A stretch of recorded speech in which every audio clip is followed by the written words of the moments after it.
যে মানবতাবোধ সৃষ্টি করার আমাদের ভালো মানুষ হওয়ার একটা সবচেয়ে বড় সুযোগ। আল্লাহর ভয় যার মধ্যে জাগ্রত হয় তার দ্বারা সকল অপকর্ম করা অসম্ভব। আর যার মধ্যে জিন্দাবাদ জিন্দাবাদ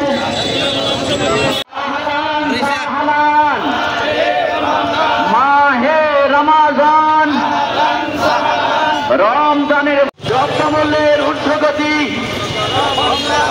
রোধ করতে হবে।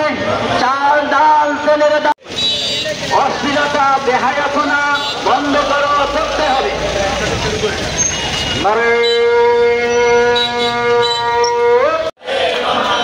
রমজানের পবিত্রতা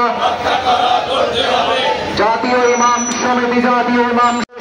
ইমাম সমিতির পক্ষ থেকে